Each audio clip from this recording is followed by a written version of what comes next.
बड़ा हम work define कर रहे थे हम। ओके, वर्क एक्सपेंशन लिखा आपने, it is a work because of change in volume. मैं फिर रिपीट करता हूं जो मैंने कल भी बताया था, expansion does not mean expansion, इसमें एक्सपेंशन कॉन्ट्रैक्शन दोनों आ जाएगा। Is a work because of, जब सिस्टम का वॉल्यूम चेंज होता है तब जो वर्क होता है उसे आप बोलते हैं वर्क एक्सपेंशन। और वर्क एक्सपेंशन का फार्मूला रहता है minus P delta we in air.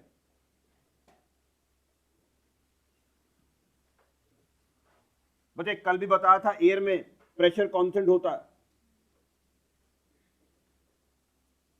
तो ये formula when the pressure is constant. Work expansion, क्योंकि हमें सारे फार्मूला एयर में यूज करने हैं इसलिए मैं एयर में यूजफुल फार्मूलाज लिखता हूं। Work expansion that is minus P delta we in air. मैं कुछ कन्वेंशंस बोल दूं, देखो एक सिंपल सा लॉजिक, मेरी तरफ देखो, कन्वेंशन कभी भूले नहीं आपको। यहां पे ऐसी कोई भी energy,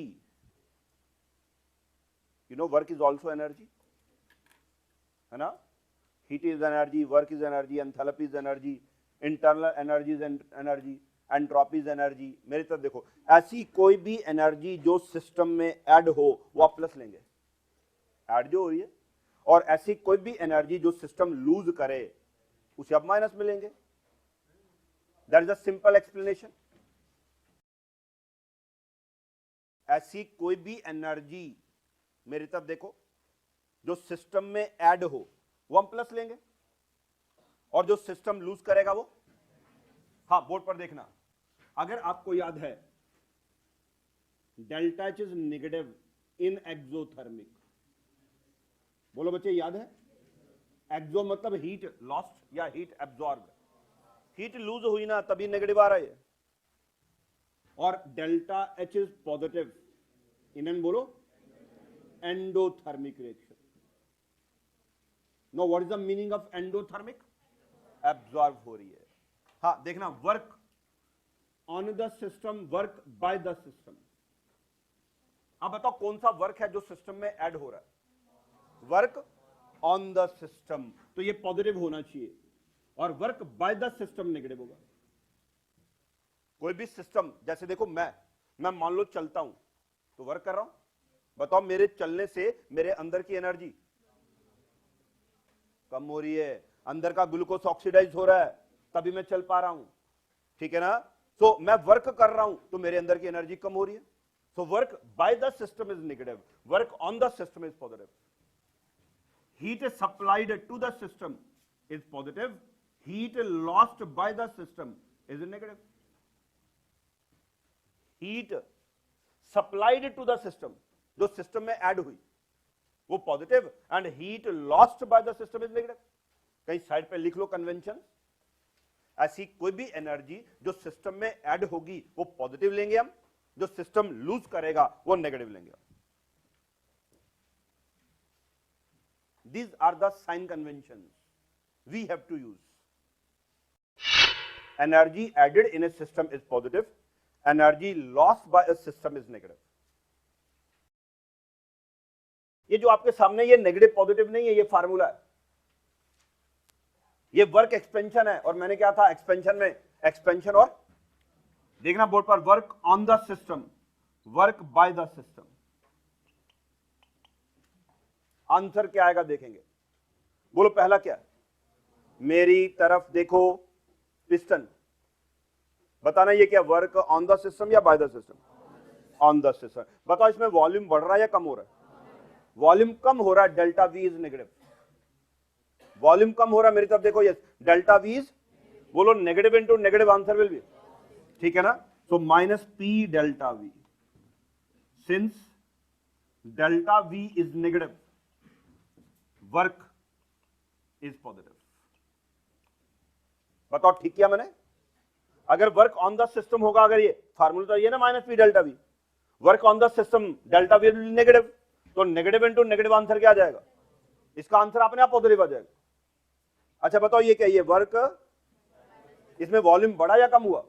delta V is positive, positive बोलो पॉजिटिव इंटू नेगेटिव, ठीक है ना। Work by the system minus P delta V. Delta V positive, तो work by will be negative. आपको कंफ्यूजन नहीं होना चाहिए, ये क्या है, ये बताओ, ये बोर्ड पर ये वर्क ऑन द सिस्टम है या वर्क बाय द सिस्टम है?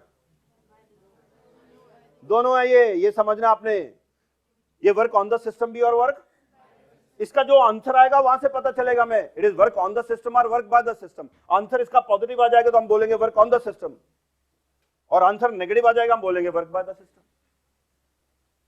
ठीक है, आगे लिख रहा हूं, इन एयर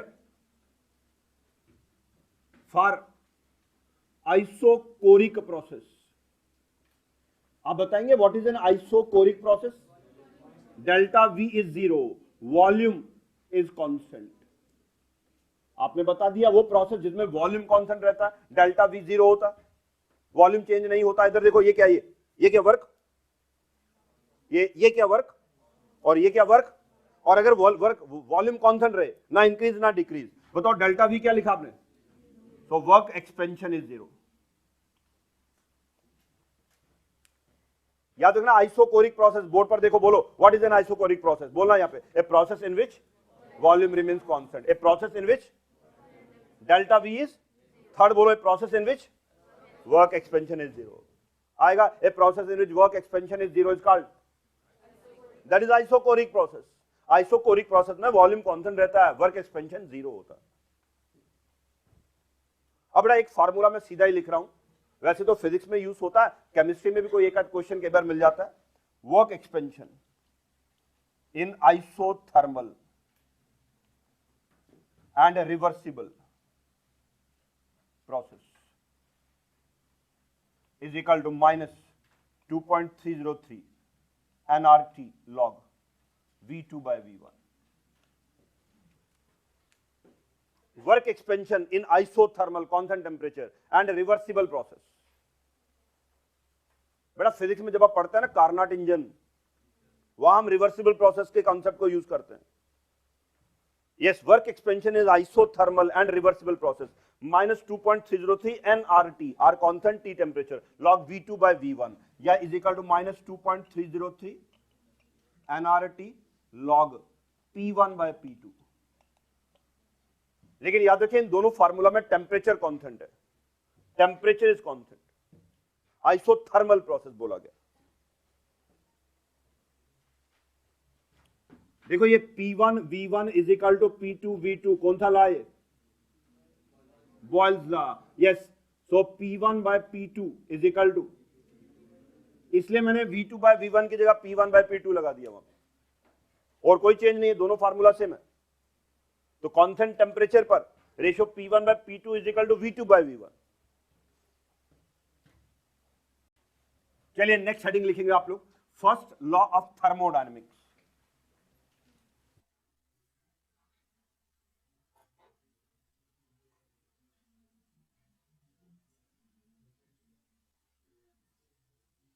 हाँ बेटा सुनिएगा, लिखना नहीं है अभी। यहां ये तो बड़ा आसान स्टेटमेंट, बार बार पढ़ते आप, 8th क्लास से 7th क्लास से पढ़ते आ रहे हैं। सुनो मेरी तरफ, energy can neither be nor be destroyed.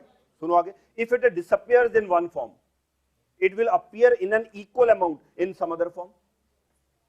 If it disappears in one form, it will appear in an equal amount in some other form. You cannot create energy, you cannot destroy energy. हम क्या कर सकते हैं? Energy को एक form से energy create नहीं कर सकते, एनर्जी डिस्ट्रॉय नहीं कर सकते। तो इतनी बार पढ़ा, फिर थर्मोडायनेमिक्स में दोबारा क्यों पढ़ रहे हैं? एक्चुअली इसी लॉ को एनर्जी की फॉर्म में, थर्मोडायनेमिक्स वैल्यूज की फॉर्म में स्टडी कर रहे हैं। लिखिएगा नहीं, बोर्ड पर देखिए जरा, container, piston, some gas, all under ideal conditions. हाँ देखिएगा बेटा, ये जो सिस्टम है इसकी इंटरनल एनर्जी E1, ये तो मैंने कल बताया आपको, हर सिस्टम के अंदर एनर्जी होती है, एटम्स, मॉलिक्यूल्स, इलेक्ट्रॉन, प्रोटॉन की वजह से। बोलो इसकी इंटरनल एनर्जी बोलो कितनी? मैंने इसको बाहर से हीट सप्लाई की Q, बाहर से दे दी हीट, और उसके बाद मैंने क्या किया? पिस्टन को कंप्रेस किया और इस पर वर्क कर दिया W, work on the system. बोलो पहले एनर्जी कितनी थी? अब इसकी एनर्जी होगी E2। बताओ अब इसकी एनर्जी पहले से बढ़ गई या कम हो गई? पहले कितनी थी? Q भी तो अंदर ऐड हो गया ना, और वर्क ऐड हुआ या सब्ट्रैक्ट हुआ? Work on the system add हुआ। अब बोलो इसकी एनर्जी बढ़ गई, E2 is equal two plus, ये बच्चे ये है law of conservation of energy, final energy is equal to initial energy plus heat plus work, this is law of conservation of energy. हाँ, E2 minus E1 Q plus W, delta E is equal to Q plus W। अगर आपको याद है आपकी books में as per SI system ये लिखा होता फर्स्ट लॉ ऑफ थर्मोडायनेमिक्स, ठीक है, ये तो पता हमें, लेकिन इसको अंडरस्टैंड करना है, समझना है, इसका कॉन्सेप्ट समझना है। Delta E is equal to Q plus W, आपने अपनी कॉपी पर हेडिंग लिखा, अब आगे ये फार्मूला लिखो, delta E is equal to Q plus W। बताओ इस फार्मूला में Q क्या है? हीट नहीं, heat supply to the system, और W क्या है? डन। अगर ये work done by the system होगा तो माइनस W भी लिख सकते हैं, तो Q प्लस W भी करेक्ट है, Q माइनस W भी करेक्ट है। आप कौन सा एक्सेप्ट करेंगे? जो आपकी एनसीईआरटी बुक में लिखा होगा, वहां चेक कर लीजिए। मैंने एसआई कन्वेंशन यूज करते हुए इस फार्मूला को यूज किया, मैंने एसआई कन्वेंशन यही बोलती है। आप कौन सा एक्सेप्ट करेंगे? जो आपकी एनसीईआरटी बुक में लिखा होगा, चेक कर लीजिएगा वहां पर। So delta E is equal to Q plus W as per SI system. बचे सिस्टम, बताओ मैंने इसको कितनी हीट दी? गर्म किया, सिस्टम को हीट दी, बताना। जब मैंने इसको हीट दी उसके बाद बताओ, अब बोलो, बताओ इस सिस्टम के अंदर, ये पहला स्टेप, ये दूसरा स्टेप, पहला स्टेप E1, फिर मैंने हीट दी Q। ध्यान से बताओ इस सिस्टम में दूसरे स्टेप के बाद कितनी हीट है? जोर से बोलो। हाँ, इस सिस्टम के अंदर कितनी हीट है? सिर्फ हीट पूछ रहा हूं, W तो वर्क है। पहला स्टेप, दूसरा स्टेप, तीसरा स्टेप है, बोलो दूसरे स्टेप के बाद इस सिस्टम के अंदर कितनी हीट है? नहीं, खाली हीट पूछ रहा हूं। और बताओ तीसरे स्टेप के बाद इसमें कितना वर्क है? पहले एनर्जी कितनी थी? मैंने कितनी हीट सप्लाई की? वो हीट अंदर चली गई। फिर मैंने कितना वर्क किया? वो भी अंदर चला गया। बताओ पहला दूसरे स्टेप के बाद इसमें कितनी हीट है? जोर से बोलो। और तीसरे स्टेप के बाद कितना वर्क है? W। लेकिन बच्चा याद रखो, किसी सिस्टम के अंदर हीट नहीं होती। बताओ कल मैंने जब E लिखा था, E इंटरनल एनर्जी, वहां कोई हीट वाला फैक्टर लिखा था?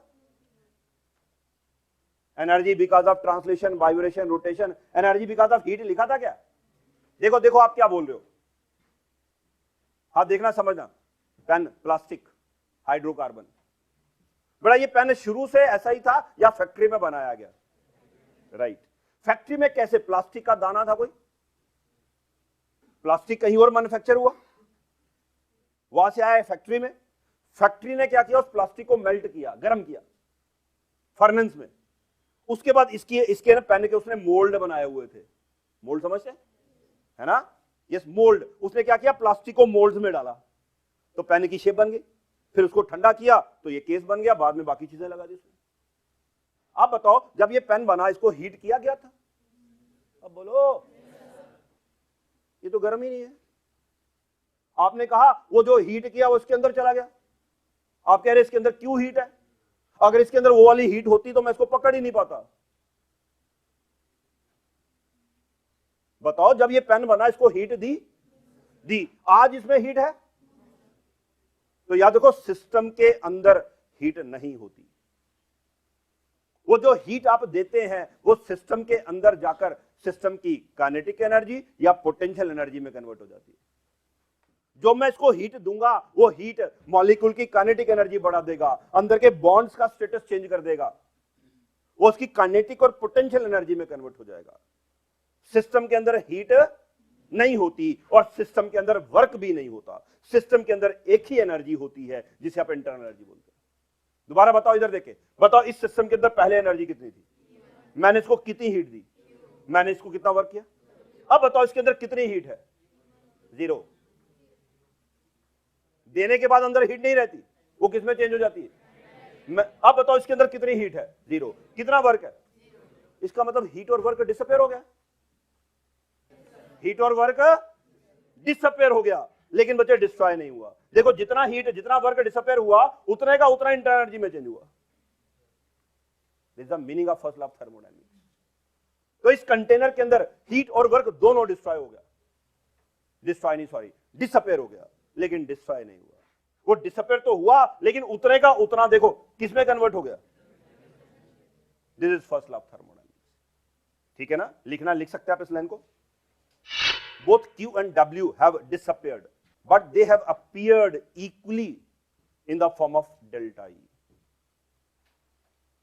तो आपने याद रखना, सिस्टम के अंदर हीट नहीं होता, सिस्टम के अंदर वर्क नहीं होता, सिस्टम के अंदर there is one form of energy which is called internal energy. ठीक है ना, तो सिस्टम के अंदर ऐड होने के बाद हीट डिसअपेयर हो गई, वर्क डिसअपेयर हो गया, लेकिन डिस्ट्रॉय नहीं हुए, दोनों के दोनों उतनी अमाउंट में इंटरनल एनर्जी में चेंज हो गए। ठीक है, चलिए आगे चलते हैं। इसी ला के आगे लिखे case number 1, first law of thermodynamics, case number 2, case number 3। आप बताओ, ये जो फर्स्ट लॉ का फार्मूला है, इसमें कितने सिंबल दिख रहे हैं आपको? 3, इसलिए मैंने 3 केस बना लिए। पहला case isochoric process, second case adiabatic process, और थर्ड केस आइसोथर्मल प्रोसेस। बेटा फर्स्ट लॉ, और ये जो फार्मूला मैंने लिखा है ना, this formula is isobaric process. ये एयर में यूज करते हैं हम, तो एयर में प्रेशर कांस्टेंट है। We use this formula in air, this formula in isobaric process. What is isobaric process? A process in which pressure is constant. We use this formula when the pressure is constant. चलिए बताइए मुझे, पहला case क्या? Iso, क्या होता है isochoric process? In which volume is constant, delta V is 0, work expansion is minus P delta V is equal to 0। बेटा board पर देखना, मैंने पिस्टन को मूव नहीं करने दिया, यहां पे स्क्रू लगा के इसको बंद कर दिया हुआ, ताकि पिस्टन ऊपर नीचे नहीं आए। तो बोलो वर्क कितना हो गया? जब पिस्टन मूव ही नहीं कर रहा तो वर्क एक्सपेंशन 0 हो गया, है ना? बोलो अगर मैं वर्क 0 कर दूं तो डेल्टा ई किसके बराबर आएगा? लिखता हूं डेल्टा ई। बोलो, आपने कहा क्यू, मैं नीचे छोटा सा वी लिख देता हूं ताकि मुझे भूले नहीं। बोलो वी का मतलब, अगर आप बोलेंगे delta E is equal to Q तो गलत है, दैट इज रॉन्ग। आप बोलेंगे delta E is equal to Q when the volume is, please इधर देखो, दिमाग लगाओ, इधर देखो मेरी तरफ, कॉमन सेंस आपसे पूछ रहा हूं, हाँ ध्यान से। Delta E is equal to heat exchange, अब बोलो एट, अब आप में से किस किस को समझ आया कल जो मैंने कहा था बॉम्ब कैलोरीमीटर ऊपर से बंद? We can measure delta E with the help of closed bomb calorimeter. Why closed? ऊपर से अगर ढक्कन बंद होगा तो रिएक्शन के दौरान वॉल्यूम, कांस्टेंट वॉल्यूम पर जो हीट चेंज होती है, दैट इज डेल्टा ई। अगर आपसे पूछा जाए define delta E, this is the best definition. लिखो, therefore change in internal energy is the heat exchange between the system and the surroundings at constant volume measured with closed bomb calorimeter। बेटा इस movement के बाद अगर कभी भी आपको ये वर्ड मिले डेल्टा ई, तो आपके इस दिमाग में सीधा आना चाहिए delta E is heat exchange at constant volume. बोलो delta E is heat exchange at, मेरी तरफ देखो, एक प्रोसेस हुआ उसमें वॉल्यूम कांस्टेंट रहा, क्या कांस्टेंट रहा? उस प्रोसेस में जितनी हीट लिबरेट हुई या एब्जॉर्ब हुई उसे आप डेल्टा ई बोलेंगे। एक प्रोसेस है उसमें क्या कांस्टेंट रहा? बोलो वॉल्यूम कांस्टेंट रहा। उस प्रोसेस में जितनी हीट लिबरेट या कुछ भी हो सकती है उसे आप क्या बोलेंगे? हाँ आप देखना बोर्ड पर, ये मेरे हाथ में सबस्टेंस देख रहे हो, दिख रहा पेन, मैं इसको बर्न करता हूं, प्रोसेस। बताओ जब मैं इस पेन को इस कमरे में आपके सामने बर्न करूंगा, हीट लिबरेट होगी? आपने मुझे बताना वो जो हीट लिबरेट होगी क्या वो डेल्टा ई है, यस और नो, एंड गिव रीजन। मैंने इसको बर्न कर दिया, हीट लिबरेट हुई इस कमरे में आपके सामने, आपने बताना जो हीट लिबरेट हुई क्या वो डेल्टा ई है? यस और नो, गिव रीजन। बोलो यस और नो, नो और यस। तो बताओ बताओ, मैंने जो बर्न किया हीट लिबरेट हुई, बताओ वो हीट डेल्टा ई है? चलो मेरी तरफ देखो, इस पेन का वॉल्यूम दिख रहा है? ओके, इसमें दो एलिमेंट्स है, कार्बन एंड हाइड्रोजन। हाइड्रोकार्बन है, प्लास्टिक। मैं बर्न करूंगा, कार्बन क्या बनाएगा? Carbon dioxide. हाइड्रोजन क्या बनाएगा? आपने बताना ये जो कार्बन डाइऑक्साइड वाटर बनेगा उसका वॉल्यूम इतना ही होगा या पूरे रूम में फैल जाएगा? बोलो, इसका धुआं, इसका कार्बन डाइऑक्साइड, इसके प्रोडक्ट पूरे रूम में वॉल्यूम इतना ही रहा या चेंज हो गया? जो हीट लिबरेट हुई वो डेल्टा ही नहीं है, क्योंकि वॉल्यूम कांस्टेंट ही नहीं रहा। बात समझ आई? सेकंड एग्जांपल, अब मैं ऐसा करता हूं, इसके ऊपर टेफ्लॉन, यू नो टेफ्लॉन, उसकी मैंने कोटिंग चला के, पाउच चढ़ा के इसको बंद कर दिया। उसके बाद इसको डाल दिया फर्नेस में, टेम्परेचर दिया और उस बैग के अंदर इसको जला दिया। अब उसके जो कंटेंट है अंदर बैग के अंदर ही रहे, बाहर नहीं आए। अब बताओ अंदर जो हीट लिबरेट हुई क्या वो डेल्टा ई है? क्या होता है? डेल्टा ई पूरी तरह से क्लियर हो गया। टेफ्लॉन बैग के अंदर हीट, वॉल्यूम कांस्टेंट रहेगा, वॉल्यूम कांस्टेंट पर जो हीट चेंज होगी that is called delta E. Delta E is a heat change at constant volume. Next बोलो, क्या होता है एडियाबैटिक प्रोसेस जिसमें Q जीरो हो, there is no heat exchange. बेटा अंदर से बाहर या बाहर से अंदर हीट नहीं जाएगी, हीट एक्सचेंज जीरो होगा। Then I will call delta E is equal to W in an adiabatic process.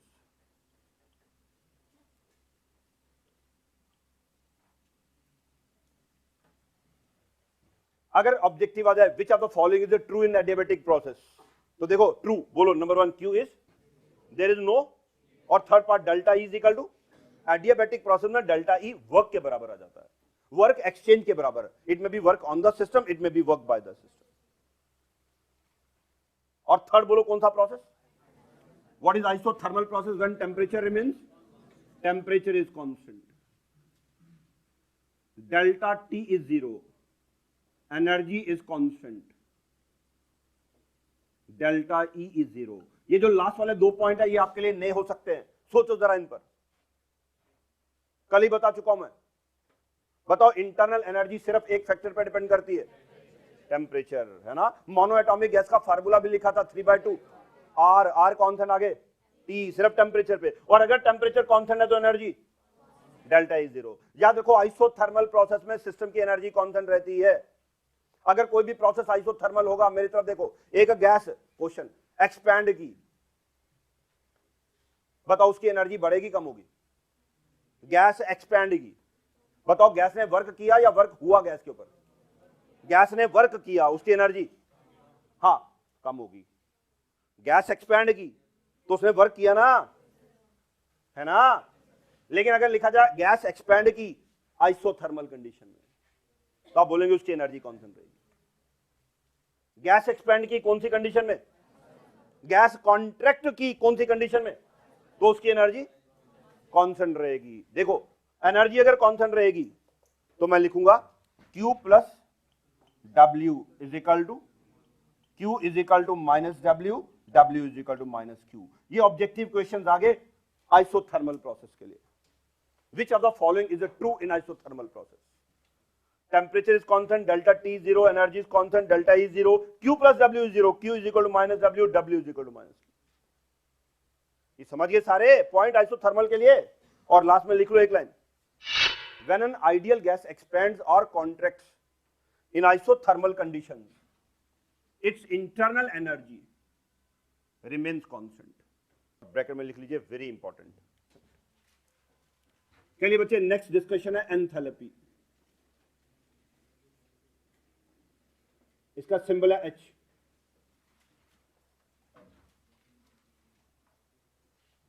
हाँ बेटा बोर्ड पर देखो, एन वर्ड हमने लिया है एनर्जी से।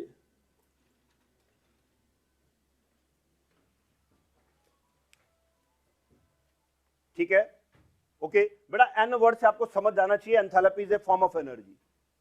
कभी एनर्जी के इनिशियल्स लिए गए, enthalpy is a form of energy. स्थल्प होता है हीट। अब बोलो इस पूरे नाम का मतलब क्या हो गया? Heat energy. तभी इसका symbol H. Enthalpy represents heat energy.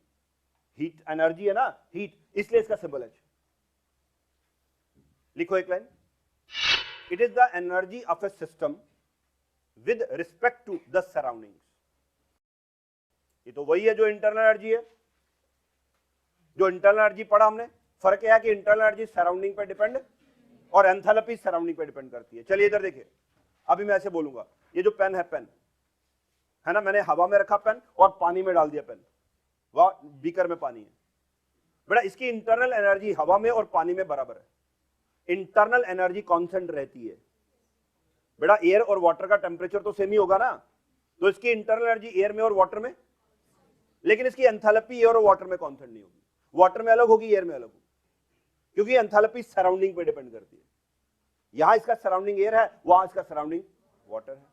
Internal energy constant है, एंथैल्पी कांस्टेंट नहीं है। एंथैल्पी इज द एनर्जी, आगे बोलो, विद रिस्पेक्ट टू द, इसमें सराउंडिंग का पार्ट है। चलिए पहले मुझे एक एग्जांपल देना आपको। बेटा देखना, मेरे हाथ में एक पॉलीथीन का लिफाफा है, पॉलीथीन बैग, ठीक है ना। बोलने में तो बैन नहीं है, यूज करने में बैन है। चलिए इधर देखिए, हाँ इधर देखो, लिफाफा पॉलीथीन का, आगे उसका मुंह मैंने आगे से क्लोज किया इसको, हवा भर रहा हूं। जैसे हवा भरूंगा लिफाफा फूलेगा। बच्चे जैसे जैसे लिफाफा फूल रहा है, उसको फुलाने में मुझे वर्क करना पड़ रहा है। मैं फोर्स अप्लाई कर रहा हूं ना लंग्स के साथ, है ना। और जैसे जैसे मैं फोर्स अप्लाई कर रहा हूं, लिफाफा डिस्टेंस मूव कर रहा है। लिफाफे को फुलाने में मुझे वर्क करना पड़ रहा है। आपने बस मुझे यह बताना है कि लिफाफे को फुलाने में मुझे वर्क क्यों करना पड़ रहा है। Work is always against some opposing force. बोलो लिफाफे के बाहर क्या है? एयर, एयर का प्रेशर है ना। तो एयर को डिस्प्लेस करने में मुझे वर्क करना पड़ रहा है।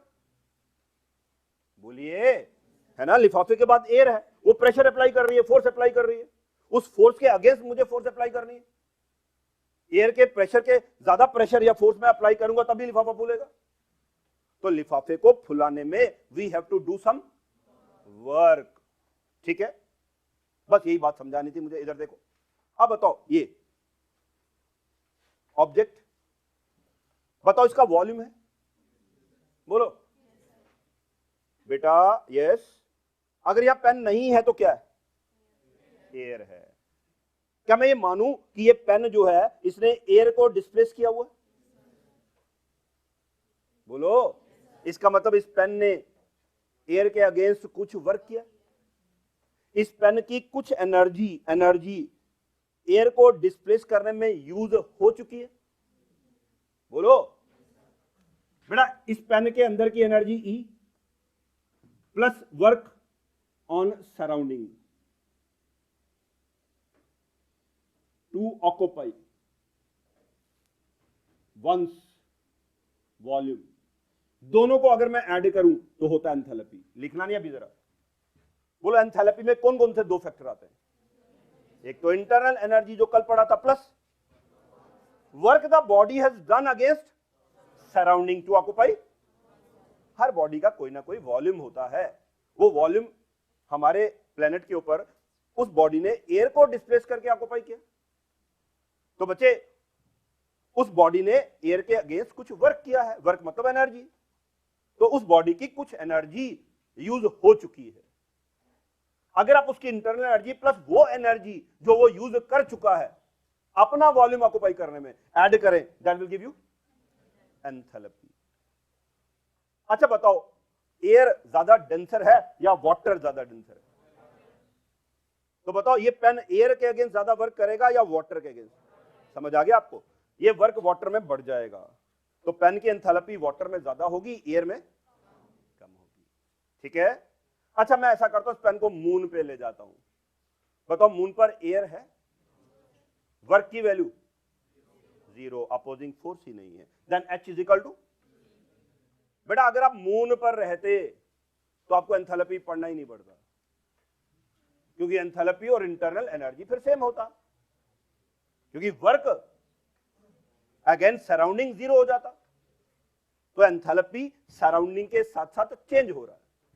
हाँ, वर्क क्या होता बोलो? फोर्स इनटू, फोर्स होता प्रेशर इनटू एरिया, फोर्स होता प्रेशर इनटू एरिया।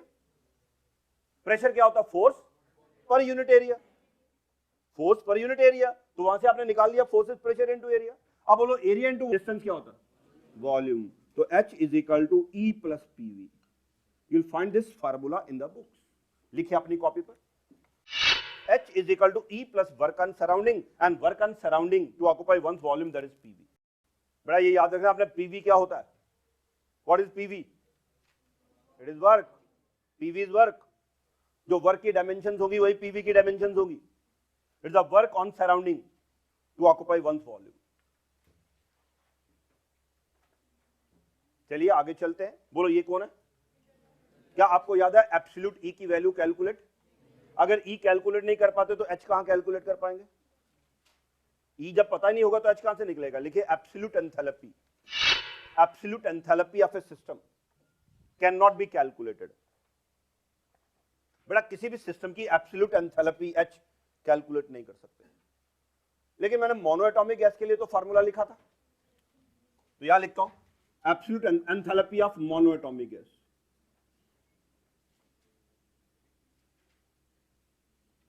आप बताएंगे मुझे फॉर मोनोएटॉमिक गैस E की वैल्यू 3/2 RT फॉर 1 मोल, ठीक है? प्लस बोलो PV की जगह पे लिखूं RT, PV equals to nRT, and मैंने 1 मोल ले लिया, so that is equal to RT। यह आ जाएगा 5/2 RT for 1 mole, 5/2 nRT for n mole. This for monoatomic gas. 5/2 RT for 1 mole, अगर ज्यादा मोल है तो 5/2 nRT आ जाएगा।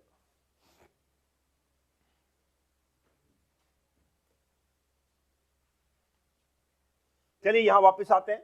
अगर H कैलकुलेट नहीं होता तो डेल्टा लगा देते आगे, delta H, delta E plus delta PV।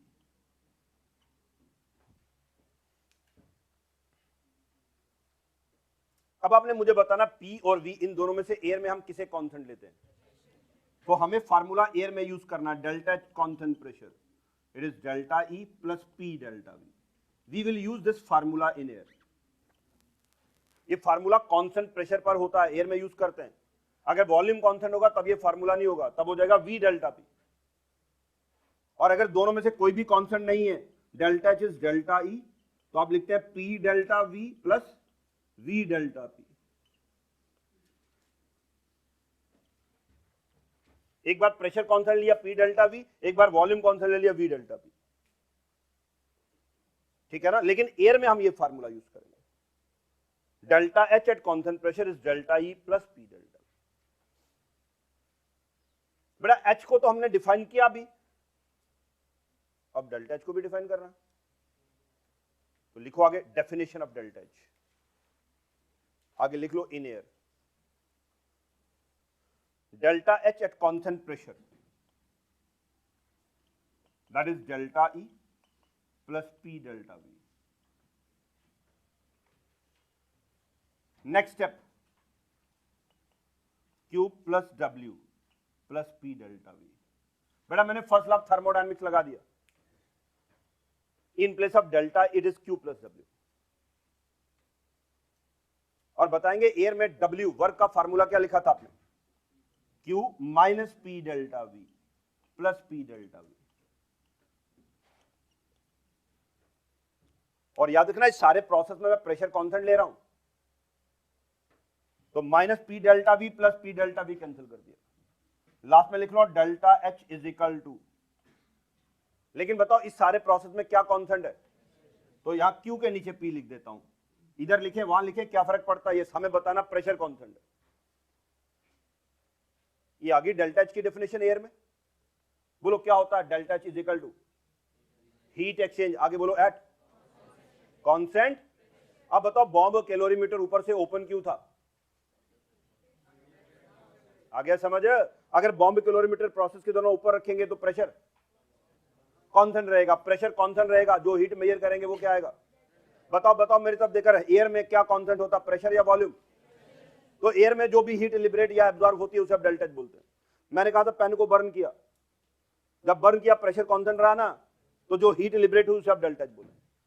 लिखो एक line, therefore change in enthalpy is the heat exchange between the system and the surroundings at constant pressure। बेटा 2 दिन का डिस्कशन जो है ना कल और आज, उसमें मुझे आपको यही पॉइंट दोनों क्लियर करने थे, डेल्टा एच क्या होता है और डेल्टा ई क्या होता है।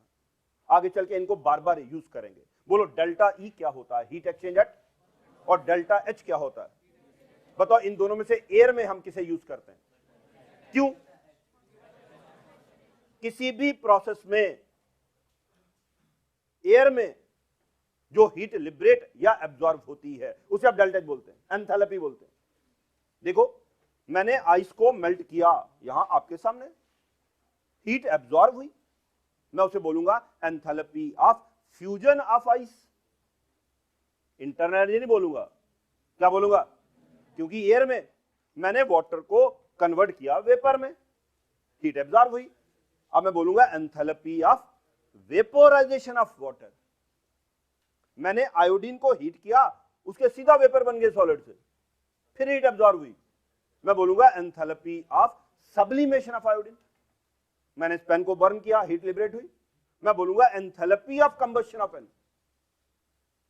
कोई भी प्रोसेस, बॉन्ड है, मैंने बॉन्ड तोड़ दिया, हीट एब्जॉर्ब हुई, bond dissociation enthalpy, bond dissociation enthalpy. समझ गए ना? किसी भी प्रोसेस में जो एयर में हो रहा है उसमें जो हीट लिबरेट या एब्जॉर्ब होगी उसे मैं एंथैल्पी बोलूंगा। यूं समझ लो हीट को हम एंथैल्पी बोलते हैं, जो हीट लिबरेट या एब्जॉर्ब होती है दैट इज कॉल्ड एंथैल्पी। ये 2 point, delta H is QP and delta is QB. लिख लो आज लास्ट में, heat change in air in a process is called enthalpy.